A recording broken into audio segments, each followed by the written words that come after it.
Okay, slow it down. Time Cop is a 1997 American science fiction series, which is actually an adaptation of the Time Cop movie of 1994. The show originally aired on ABC Network and was a great blend of action, time travel, adventures, unique plots, great characters, cast, and creative storytelling. Though the show ran for 9 episodes, it was successful in leaving an impression in the minds of its audience and making it a memorable experience for them. Witnessing the struggles of Jack Logan and Claire Hemmings to combat time travel crime in different timelines was definitely a treat for its viewers. Here we will dive further into the intricacies of this show, its narration, and what made Time Cop as special as it was in the 90s sci-fi television era. But before we go into our explanation, we have a very small request. If you like our content, please support us by subscribing to our channel. This is a small click for you, but for us it means an awful lot. Thank you, and let's begin. All about the Time Cop show. Time Cop is an American science fiction series that was first released in 1997. The show aired on ABC Network and was an adaptation of the Universal Studios movie called Time Cop in 1994. The film was in turn inspired by a Dark Horse comic with the same name. The show was originally planned to air 13 episodes, but was reduced to a total of 9 later. The film characters weren't cast in the show except for one character. The series had a follow-up by a movie called Time Cop 2, The Berlin Decision. The show features time travel that has gone out of hand of the U.S. government. Many illegal practices have been going on, and there had been an uprise in crime levels. A time enforcement commission is formed to overlook the malpractices and get the crimes in order. Mark Verheiden wrote the pilot episode of this show. Los Angeles Times was the first to report on the making of the Time Cop show adaptation by the ABC network in 1996. Episode 5 of the show gave off pilot episode vibes more than the original pilot episode. The show also went through multiple changes after entering the production stage. Some of the notable changes in the television series after the 5th episode were, for instance, Logan using a handheld device for retrieving data while on a mission. The show also showed the TEC headquarters as ever busy with the hustle and bustle of criminals and fugitives throughout the place. Logan also seemed to resist going on missions, unlike the rest of the show where he actively went on with the missions. The show ended primarily because of its low ratings and lack of advertising. The show didn't even stretch out its first season completely. Mark, talking about the cancellation of the show, stated that the show lacked dark elements in its storytelling. He also said that their attempt to compile all elements together didn't really go well. Making it an 8 p.m. show, a family show, took away the ability of creators to make bold moves in its narration. The last episode featured Matuzik reconnecting with his teenager, which was a sweet thing. The production wrapped up after that, and that was pretty much it. The show's characters. Officer Jack Logan. Officer Jack Logan, played by Ted King, is the protagonist of the Time Cop show. He works at the Time Enforcement Commission as an agent. He is the main character who time travels during the show to capture the haywire criminals. His training involves him being committed to his duty and determined to protect the timeline at all costs. He is smart and often can crack the root to crimes and hack the criminals' brain patterns. His ability to decipher the actual reason for a criminal's abnormal presence in the timeline says a lot about his experience as a good agent. He solves problems quickly and is especially adept at solving historical challenges. He is also quite fearless in his ability to face the criminals head-on. He is a good friend and always takes back from others. His selfless nature to put himself in trouble's way to save another person is quite commended. In episode 3, Stalker, he especially saves Rita with his life when he was almost sent to jail under the suspicion of being involved in abducting Rita and killing her ex-lovers. He continued to protect and save Rita for the greater good. In episode 4-2, he gives a good fight to Pascoe and attempts everything to save Claire from the actions of Pascoe. Officer Claire Hemmings. Officer Claire Hemmings, played by Christy Conaway, is a fellow agent at the Time Enforcement Commission. She is Jack Logan's partner and helps him in several cases. Claire's knowledge is quite in-depth, and her ability to decipher the loopholes in situations is quite commendable. She is intelligent and quick-witted in travel technology and history, which she normally uses in her missions. She is also quite competitive and a bled, and doesn't come off as a weak person. She is on equal footing with Logan as an agent and doesn't shy away from taking charge of the missions. On the other hand, she complements her counterpart with her feminine traits quite well. In times of rushed decisions, she pacifies an unstable Logan with calm-headedness. She is also fearless and doesn't back away from acting on the field and getting involved in danger. In times when Logan finds himself in a marsh, Claire time travels and helps him out. In episode 3, she came to Logan in the year 1956 to assist Logan with a clue he might have missed. In episode 4, when she got kidnapped by Pascoe from their headquarters, she seemed calm and quite trusting of Logan to save her. Despite being in the presence of big criminals, she remained headstrong and acted swiftly. She also has a background in law and expertise in time travel, which makes her an affluent asset to the TEC. Captain Eugene Matuzzi. Captain Eugene Matuzzi, played by Don Stark, is the captain of the Time Enforcement Commission. He is the immediate supervisor to Jack Logan and Claire Hemmings. Eugene is a calm person and is quite open and receptive to suggestions. He is also responsible for overseeing time enforcement operations. He is result-oriented and isn't quite rigid with the rules. He is brave to make strong decisions for the mission's sake. He is also a mentor and extends his care to all his agents. He is found several times guiding Logan and Claire to do the right things. He understands the dangers of time travel in detail. A lot of his maturity and cool-headedness can be credited to his experience at the TEC. He always puts the team's safety first, which is a great trait as a mentor. In episode 2, he supports Logan's undercover operation to show the unity of his team in all situations. He is flexible with the rules, but his role as a captain allows him only this much flexibility. He often emphasizes rules and adherence to them to Logan, who sometimes mindlessly bends one. Dr. Dale Easter. Dr. Dale Easter is played by Kurt Fuller. He plays the role of a scientist in the show and is actually a time travel expert. He works along with Logan and Claire at the Time Enforcement Commission. His role involves developing and improving the time travel process. His curiosity drives him to find the implications of time travel. He sometimes also acts overly enthusiastic whenever it comes to scientific progressions or time travel developments. He is quite present-minded and quick-witted. He can find the deepest mysteries in the nick of time and also strong evidence to support it. He was the first one to suggest that Pascoe's younger self sent a futuristic letter to Pascoe in jail. Eugene was quite taken aback until Easter supported his claims with strong evidence. He is also constantly involved in upgrading the tools and devices of time travel, easing out the process for Logan and Claire. His ability to reason with morals and question things provided an ethical base for all the technology involved in the show. It was quite nice to hear several implications and fears regarding certain developments in the show.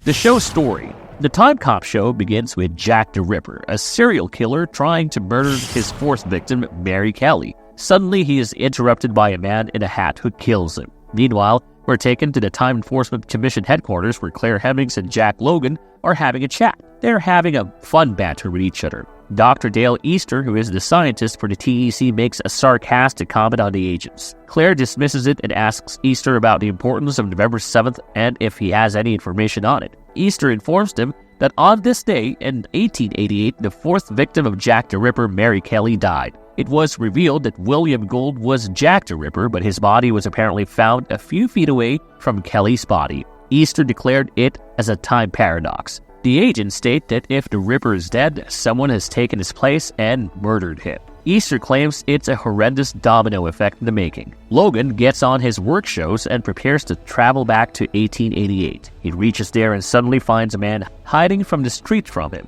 Logan chases the hat guy and reaches him when he is about to shoot at Logan, then Anna Thompson interrupts Logan and saves him. At this moment, police officers come to the murder scene and find Logan standing beside the dead body of Kelly. The officer suspects Logan of the same and arrests him. Back at the station, the officer's chief calls the officer stupid for suspecting Logan without any solid evidence. The chief asks Anna if Logan was with her at that time. However, Anna denies it and states Logan was outside her door. Meanwhile, Don, the captain of the TEC agency, is worried about Logan's late arrival. Logan is then investigated by the chief of the jail. Logan breaks in and informs the chief that a guy with an energy source is responsible for all of this. The chief is amazed and calls Logan utterly stupid for speaking such nonsense. After the chief leaves, the hat guy comes to Logan's cell and starts to shoot at him with his laser gun. He asks for his stopwatch back from Logan. However, Logan dodges the shot and jumps from the cells into the lake beneath the station. He swims across the lake and knows the door of Anna Thompson. He takes a look at all her sketches hung inside her home.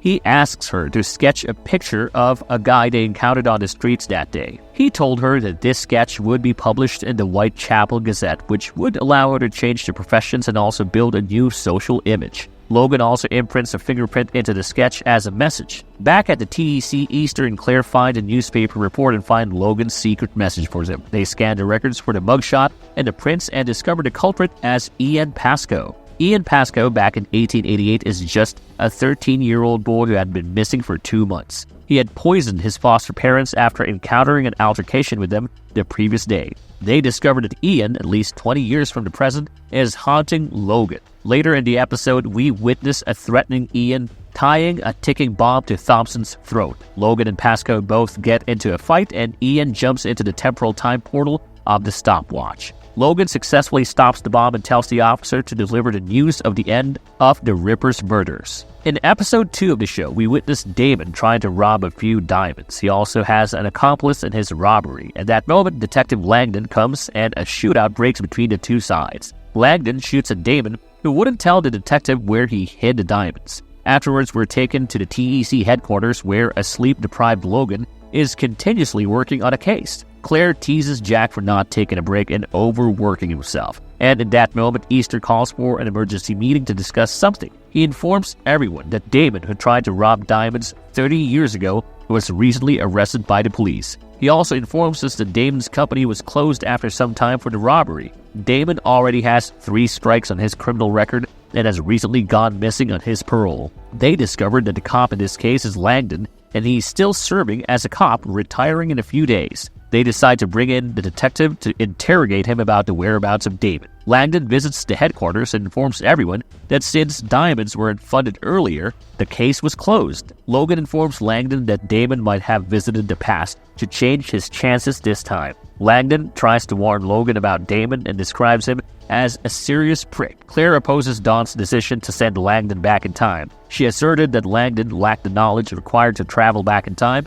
and that this feat could prove to be dangerous. However, Dawn sends assistance in the form of Jack along with Langdon. Logan reaches the past along with Langdon. There they meet with an informant who tries to answer Logan's questions. He is later handled seriously by Langdon to not take the interrogation casually. Langdon says he'll lead the investigation process. They reach the crime spot and there Logan traps Damon. They both charge to leash meeting on Damon when Langdon suddenly turned against Logan and demanded to take all the diamonds with himself. Langdon threatens Logan to send Damon back and not change anything else. Logan, as instructed, places the temporal controller on Damon's wrist and sends him back to the TEC. Logan then goes to meet a young Langdon who is also a cop. He is great at his job, however, surviving the burn of an unsteady marriage. He regularly upsets his wife for not spending much time with her. Logan teams up with a young Langdon and asks for his support. The old Langdon offers Logan a share in diamonds, which Logan readily denies. They enter into a gunfight, then a young Damon pops up at the crime scene and tries to steal the diamonds when he is interrupted by old Langdon. Damon reveals his plans of burying diamonds in a cemented floor to take out later. Old Langdon shoots at Damon, and an angry Damon starts to shoot at everyone. Paula is held hostage by old Langdon as a prize for an exchange of diamonds. Logan finally shoots at Damon and old Langdon, who is sent back in time. In the 3rd episode, Logan goes back in time and encounters a woman in red. They flirted a little at the place of Johnny's death. Johnny was suspected of dying by himself while smoking a cigarette. Logan found it quite suspicious, and upon investigating the car, he found the car burner busted. Logan also found a matchbox lying underneath the car. The lady, however, then informs him that she isn't fond of Johnny. She tells him that Johnny is in fact her stalker. Logan then goes to a hotel and asks the receptionist to make an entry. By this, he checked the entries in the register and found the name Barry. Later, Logan goes to a room and finds Rita Lake's pictures board in the house. Some of her pictures were from 1957, whereas the year Logan was in was 1956. Logan also finds a videotape of Rita and takes it along with him. Rita was going to be the mother of the future 44th president. Apparently, Ian from the future had come to the past with a motive to kill Rita to stop her from burying her heir. Jack concludes that Rita might be in danger. Later, Johnny visits Rita and starts to threaten her. Rita is confused by Johnny's presence as he was earlier dead. It was apparently Ian who had changed his face with technology to Johnny. Jack interrupts a threatening Ian and fights with him. Ian escapes the scene and his face is revealed. Back at the TEC, the agents receive a parcel containing Rita's poster and videotape. Claire and Eugene find that there is more than one stalker behind Rita. Joe calls Logan and tells him that he knows about the stalker. Joe meets up with Logan later in the day, but Ian comes and kills Joe with his laser gun. Logan starts to fight with Ian, and Ian starts to shoot at random things with his laser gun. Logan distracts Ian with bowling pins from the arcade and tries to run off. Logan informs the police officer that Joe is dead. Now the officer became suspicious of Logan killing both Johnny and Joe. The officer proceeds to arrest Logan and takes him in. At the TEC, Claire and Eugene discovered Logan is in trouble once again. Easter tells them both that all the dead people were exes of Rita, and with the same bullet. In the past, Logan got bailed by Rita's attorney. Logan became suspicious as to how the attorney came to know about Logan's arrest. The attorney's face is revealed to be that of Ian, and they start fighting. Claire informs Logan that Detective Nolte, the officer interrogating him, might be involved in the murders. Logan escapes and runs to Rita. Rita gets a call from her producer to come visit the set. Logan goes along with her, but isn't allowed to enter the studio. Suddenly, he reads outside that the filming is closed today. He runs inside to find a handcuffed Rita. There he finds Nolte threatening Rita and a latecomer, Ian. Ian kills Nolte with his laser gun. Claire and Logan arrest Ian and takes him back to the TEC. In episode 4 of the Time Cop series, Pascoe is seen in a temporary confinement when his doctor comes for a visit to check on him. Pascoe gets agitated and suddenly starts to rant about all the places he's been and how important he is. He also tells the doctor that the Fifth Amendment came into existence solely because of his suggestion to Thomas Jefferson. The doctor then gives Pascoe a letter and asks him to read it. Pascoe starts to laugh and puts the poisoned letter into a cup. The letter burns into fumes and gases the whole cell. The doctor dies before anyone could come to help him. Meanwhile, we're taken back to the TEC, where a troubled Eugene informs Logan about Pascoe's escape. Logan loses his mind after hearing this, and Easter starts to get back at Eugene. Jack gets onto his desk and starts to go through the CCTV footage of Pascoe's cell. He discovers that it was a posted letter. He finds a watermark on the letter of the year 1750, which contradicts the real events. They come to understand that it's a time travel book. Suddenly, Pascoe appears at their office and captures Claire Hemmings. He handcuffs her in the basement and asks for his stopwatch in return for the agents. He disappears to Chicago with Claire and asks Jack to be on time with his stopwatch. In Chicago, Al Capone is taking updates from his boys. Logan comes to Chicago to get back Claire and capture Pascoe. They finally meet at the station when Elliot Ness, the cop, interrupts the setup and scares Pascoe away. It leads to a shootout and Logan gets captured by Elliot for interrogation. Elliot suspects Logan of working for Al Capone. Bert, the security guard who was assisting Jack in capturing Pascoe, returns the stopwatch back to Jack. He also tells Jack that Bert is a self-acclaimed smart cop, but actually struggles with his operations. Later, Pascoe takes Claire and Al to a bar for a drink. Jack finally finds them and returns the stopwatch to Pascoe in exchange for Claire. As soon as the exchange takes place, Pascoe starts to shoot at Jack with his laser gun. However, Jack gets saved because of an interrogation by Elliot. Pascoe scares Elliot with his laser gun and drops his stopwatch in the process. He kidnaps Elliot and takes him away, asking Jack to bring his stopwatch for him in return for the detective. A fight then breaks out between Jack and Pascoe, only for the stopwatch to fall off from the railing. The watch opens a time travel portal and Pascoe deliberately falls into that portal, getting lost in time. The series ends with Logan doing what he is best at. He chases a fellow time cop and his best friend Tommy back in 1990. Tommy was double-crossed with a businesswoman who wanted to sabotage TEC's equipment to win a multi-billion-dollar contract. The show canceled abruptly after the 9th episode, which excluded its creators from giving the show a justifiable end.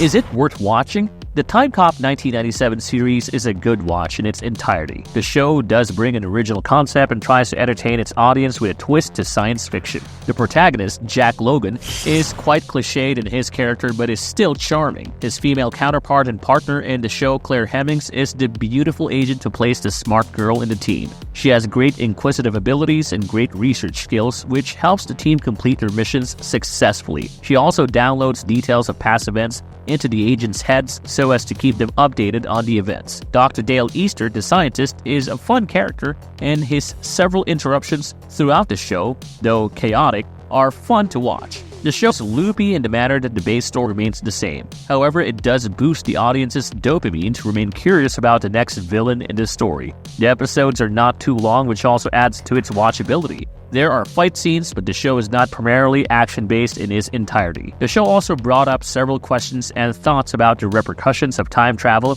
and how maintaining the timeline is so important. It also pushed the audience to think about their ethics and morals. The show is accredited to its funny moments. The audience genuinely loved a good laugh here and there in its episodes. The fun banter of Claire and Logan was also a treat to watch. Ian Pascoe's overall appearance and standing as a strong villain opposing Logan was an entertaining feat. It kept the audience in grips to anticipate his appearance in future episodes. Given the time and era of this show's work, it definitely has improved the modern drama's plot story. The show is claimed to be a good casual watch with lighthearted fun elements. The audience was surely disappointed with the show's abrupt ending, and we're looking forward to further episodes to continue the saga of time cops and their time travel.